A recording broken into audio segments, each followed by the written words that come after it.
What up, y'all? It's your friendly neighborhood indie rapper, Open Mike Eagle. I've been gone for a little bit.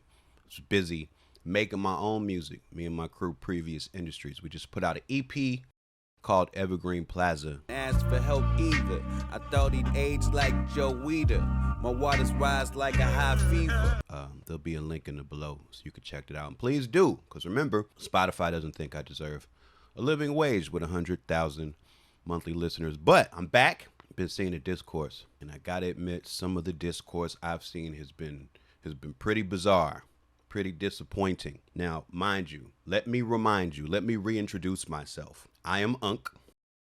I'm head ass. I've been a hater half my life. I am a super head ass. I have a song called Head Ass. I have a music video for that song called Head Ass. In the music video for the song Head Ass, I wear an ass on my head. Analyze and tweak it, cause that's my weakness. Not every day, but pretty frequent. I did it recent. I spit a good chunk of the week. This overthinking shit is really real to me.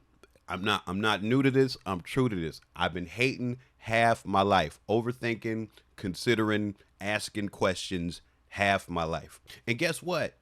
That's okay. It's okay to do that.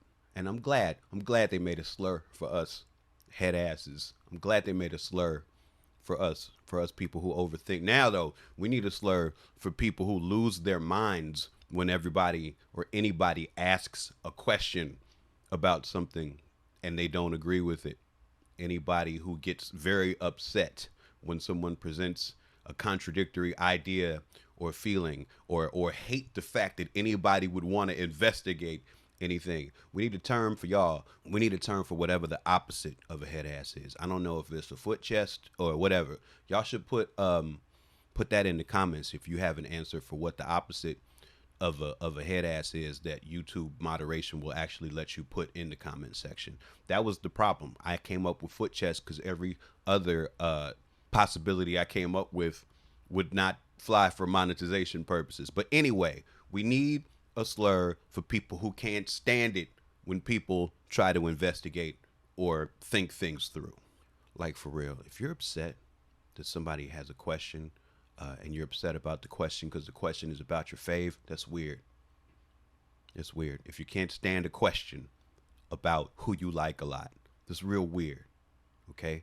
And some of y'all have lost your minds that there are people who are confused by Kendrick choosing to collaborate with Playboy Cardi. I don't think it's very confusing. Like, if you don't feel confused by it, that's fine. But I don't think it's preposterous that somebody actually would.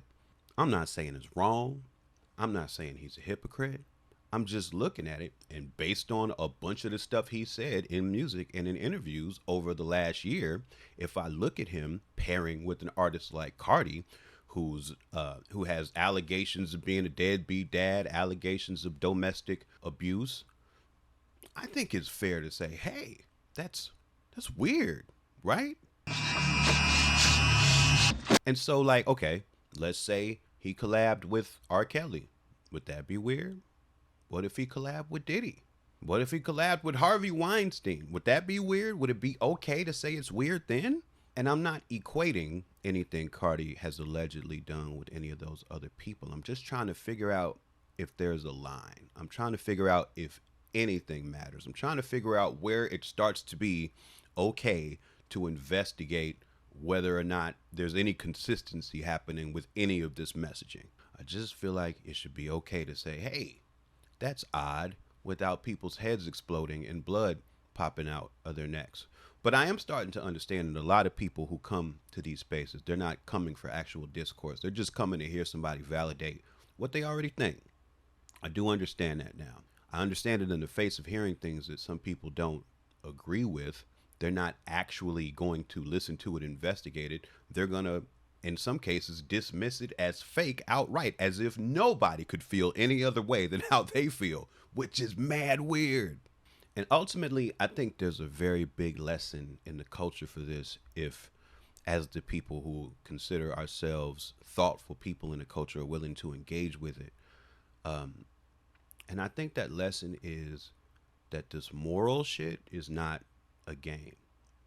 This moral shit is not a game. You can't play around with this moral shit. Like, once morals enter the equation, then suddenly you're introducing real people into the equation. And in some cases, like a lot of what happened, what was said in these battle songs, you start putting a spotlight on real harm that's occurred to real people.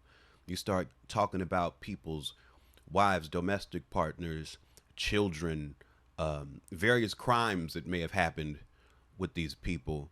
And if we start talking about that, that doesn't come off the table when you're ready to stop talking about it. That's just not how it works. A lot of people want this conversation to be over now that this conversation is no longer about Drake, but that is not how conversations work. And these conversations, these moral conversations, these investigative conversations, I think are really helpful for the culture. I think that we're in a space in the culture where we want to move away from a lot of the harm that's been present in this industry and in this culture for a long time. We want to move away from the Diddy era of, closed doors and you don't know what's happening, and people are, put in positions to give up pieces of themselves that they'll never get back for fame. And the institutions have just been so very protective of a lot of monsters that have done real harm. And I think part of the way we get this industry, we get this culture away from that, is we have conversations about what does and doesn't matter to us. We all know Diddy was the worst, but we also know he's not the only one. We know he's a representative of certain forces and elements that's been involved in hip hop culture where it interacts with the music business for decades. And is that any one artist's responsibility to take that shit on every day? Absolutely not. But Kendrick made morals an important part of the battle. When this battle was heating up, I didn't hear nobody sitting around saying, oh, I sure hope this turns into a sprawling exploration of a man's character and whether or not him and his friends run a PDF ring. I don't think anybody was sitting around saying that when this battle first started. But that's what happened, and now here we are. And again, now that conversation is no longer centered on Drake, and so some people just don't want to have it anymore. But I am sorry, that is not how conversations work. Unless you're one of those people for whom nothing matters at all, in which case, why not just leave your house through the window instead of the door? Why not, why go to the bathroom? Why not just sit there and shit your pants right where you are? You can clean it up later if nothing matters. Folks love saying Kendrick is not a savior, and I'm here to tell you that is the most unserious response to this that you can have, because I am not looking for a savior. I am not a damsel. I am not in any trouble. I'm not going to hell. I'm not looking for a savior. What I'm looking for is consistency, and it's the same consistency I would look for in anybody who I'd want to engage with or be around in real life. And for a music listener like myself, a lot of times I like to feel like I'm in some sort of moral alignment with the people I'm listening to. Rap oftentimes feels like a conversation. So for a listener like me, I'm often asking myself, is this the sort of person I want to be in conversation with? That sometimes has an effect on whether or not I'm enjoying listening to something. If they're saying a bunch of way out shit that I don't agree with, it's not aligned with how I see the world, a lot of times that can make music unappealing for me. Imagine that. Is it the only thing that matters? Absolutely not. But again, once these things are put on the table, once moral alignment is on the table, once we're having to talk about that, once we're investigating that, the toothpaste does not go back in the tube. And I think it's okay to ask the questions. I think it's especially okay to ask the questions around this moral shit, because this moral shit is actually sensitive and important. And if you're mad at the question, that means there's something wrong with you. If you are mad at somebody asking the question, you need to look inside of yourself and understand why that is so offensive to you. A question does not mean you hate the man. It doesn't mean that everything he's done is invalid. But the question can't be dismissed just because you don't want to hear it. I keep hearing people say, oh, we can't take anything Kendrick said in the battle seriously because it was a battle.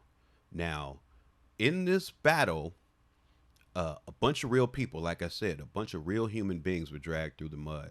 The legitimacy of Kendrick's children was called into question.